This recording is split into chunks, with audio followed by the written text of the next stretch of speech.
The Chiefs are 10-3. Everything's fine. Are you kidding me? The Chiefs are going to have a hard time in the playoffs. Their defense is terrible and they turn the ball over all the time. You may find yourself trapped in between a conversation just like this.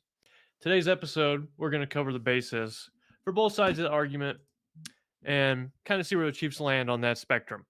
But before we get too much further, let's go ahead and hit the fan shout out. So today's fan shout out goes to Kali Cash. Sorry if I butchered that pronunciation. But they say if a team beats you the same way 3 times, tells me you don't adjust to what they do, and they have you figured out, which means your adjustment quality is minimal. So this is after last week's video where I talked about the Chiefs and the Bengals, where the Bengals beat the Chiefs 3 times in a row. And Kali's saying that the Chiefs need to work on their adjustments. And I agree with that, actually, especially versus the Bengals.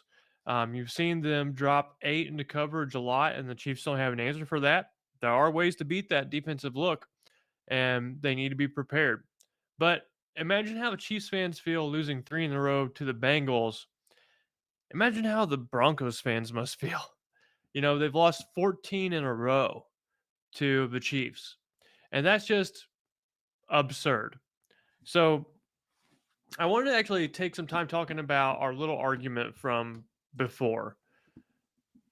And before I do that, I just kind of want to talk about how the Chiefs have been hurting themselves and why some fans may feel like this team is not reaching its potential.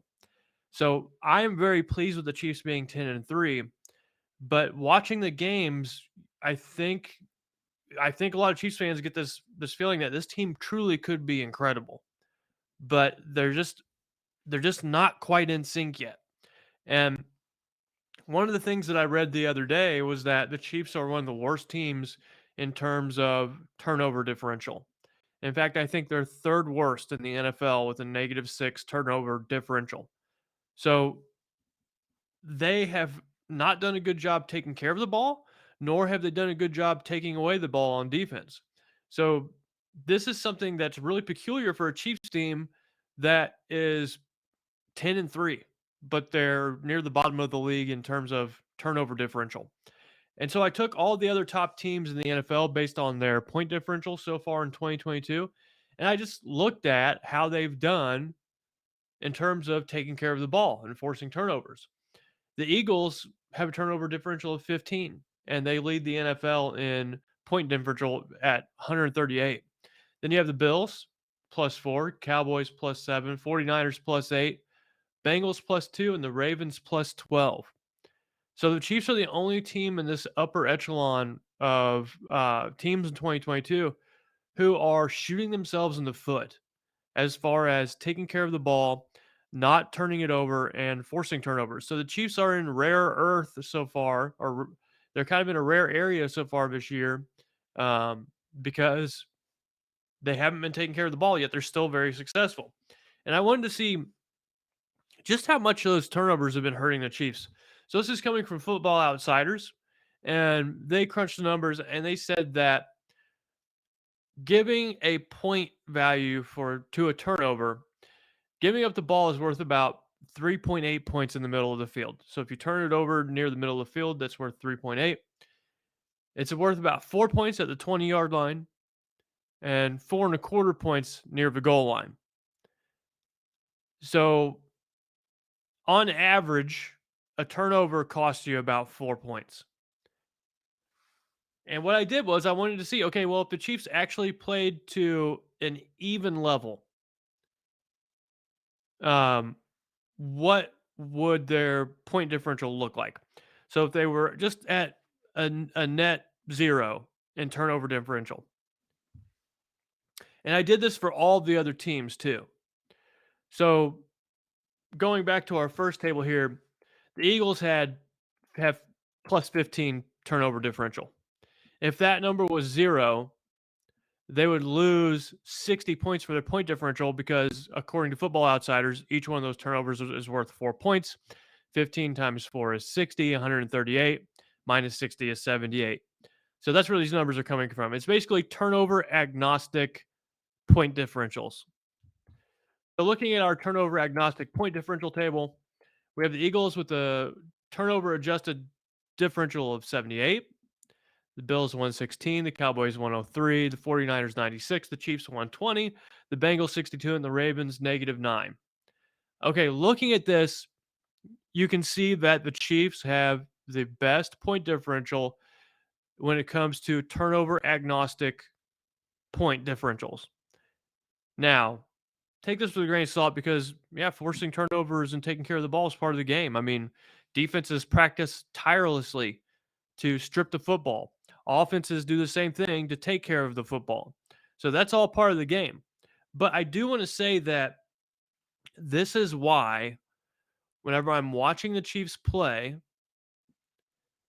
it feels like they're the best team in the NFL, but there's just small little things holding them back. And this means that to me, they have areas that they have to clean up. And we just finished week 14. It's an 18-week season. That means there's 4 more weeks to get this right. And right now, I don't think the Chiefs are peaking. I think they're still playing a little sloppy. I think that they've got a lot of work to do, and they're playing sloppy, have a lot of work to do, and they're still 10-3, and they haven't peaked yet. So this is actually really good news for the Chiefs, in my opinion, because if you want to peak, you want to do it at the end of the season. They've got 4 games to do it.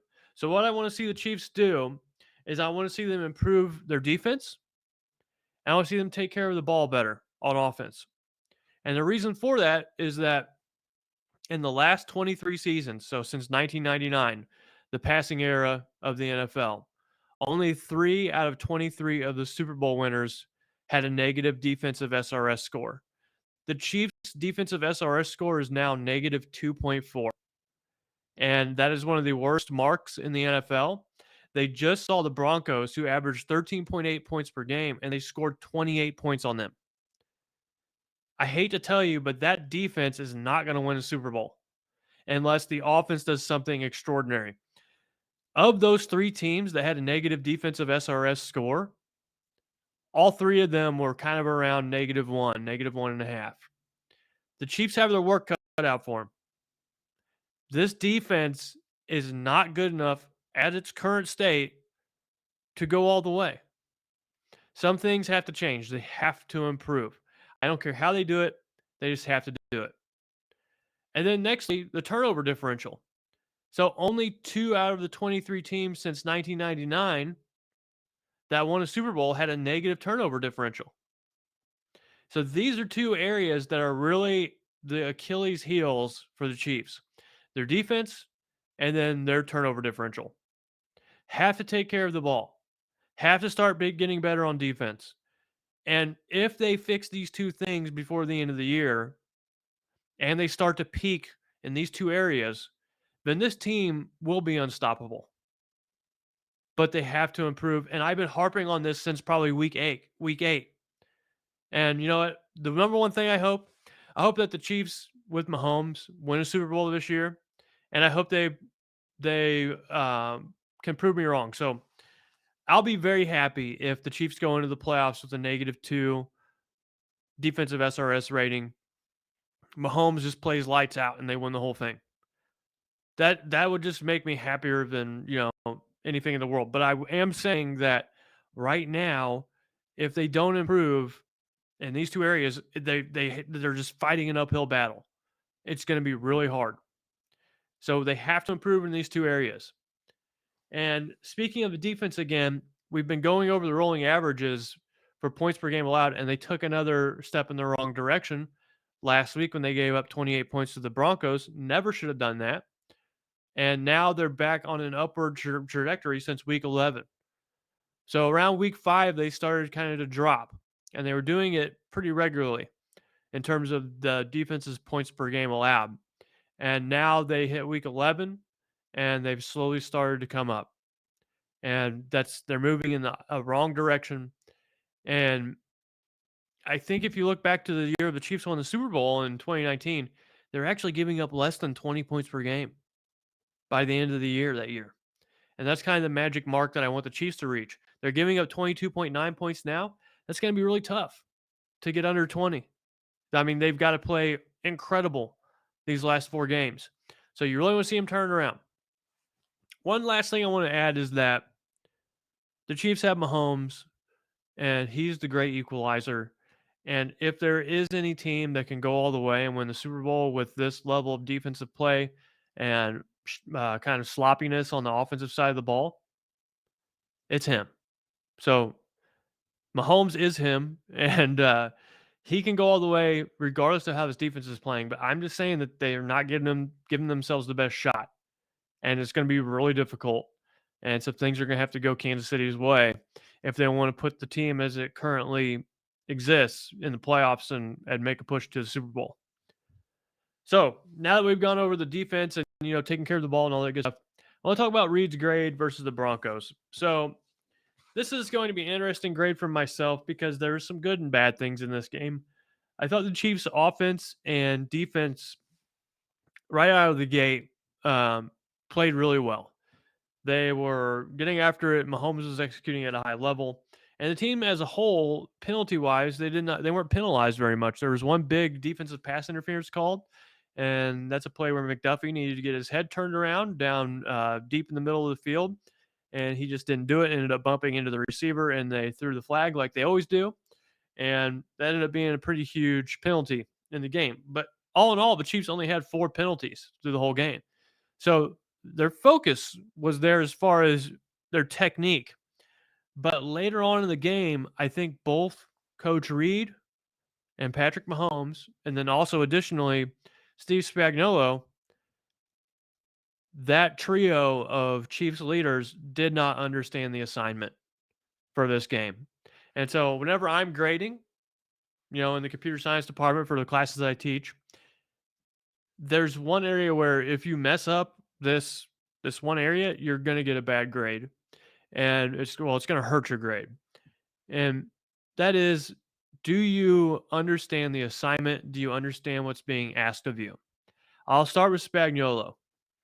This Broncos offense was struggling immensely throughout the year. You don't need to do anything fancy. You don't need to give them the window dressing. You play them straight up.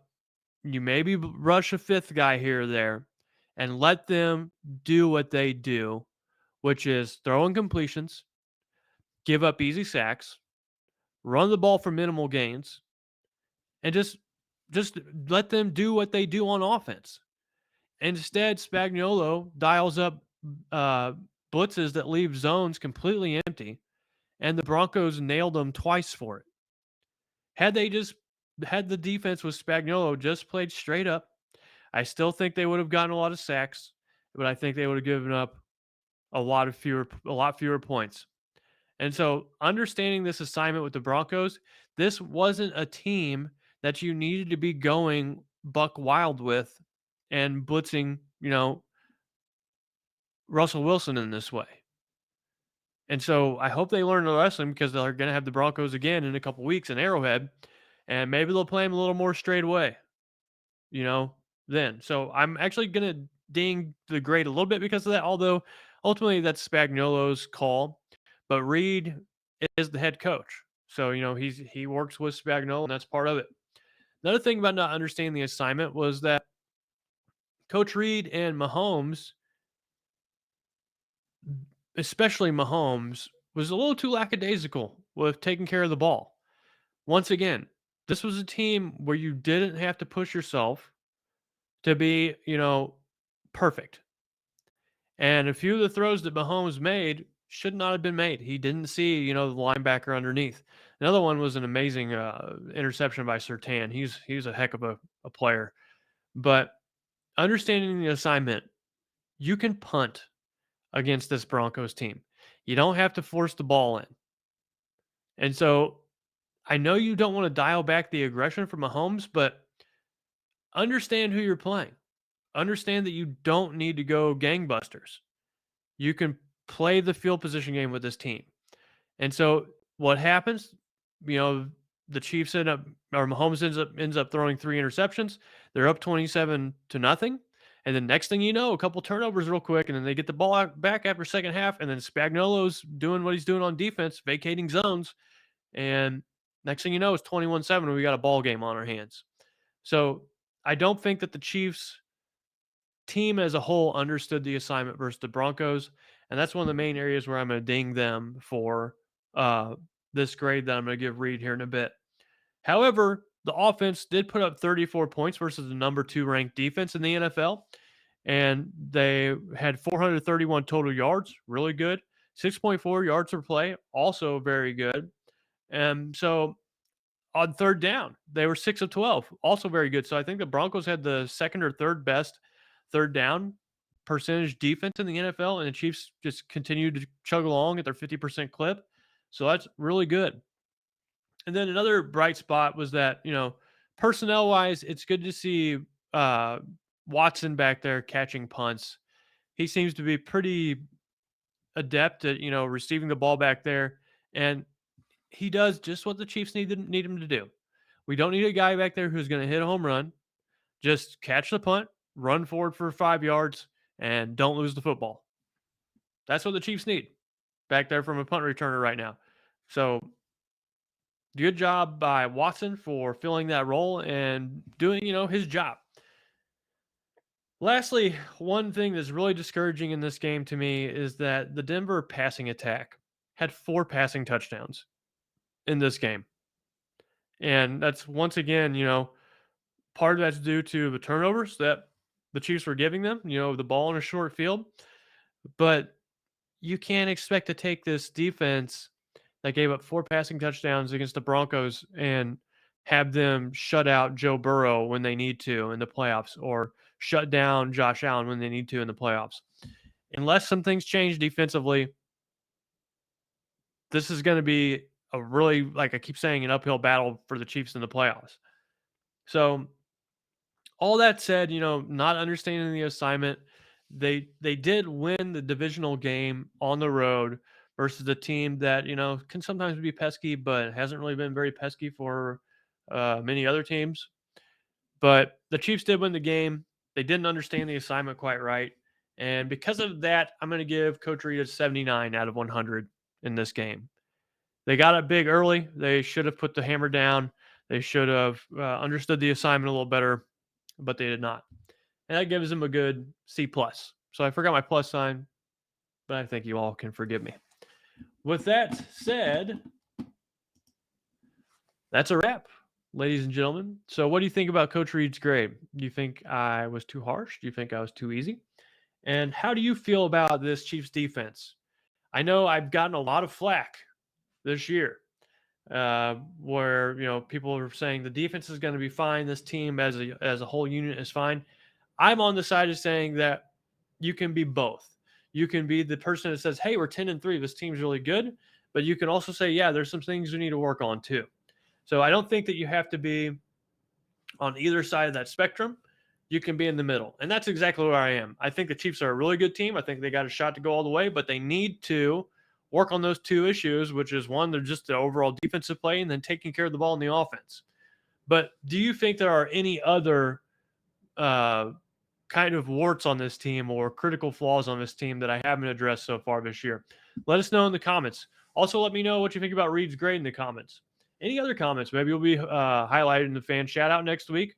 I love doing those. I love reading your comments. And make sure, as always, that you like and share and subscribe. Tell your family about us or your friends about us if they're also Chiefs fans. And if you like it, it gives the YouTube algorithm, a little more power to send this video to other Chiefs fans who may enjoy this content. But aside from that, I really appreciate your time. I love being able to be here and talk with you on YouTube. But I've got nothing more to say. Hopefully, the Chiefs can handle business next week versus the Texans. I think they will. But that's a wrap. This is Gary, RGR Football, Gridiron Line, signing out. Thanks for watching this video from the team at RGR Football. Click these videos to see more and subscribe to RGR Football.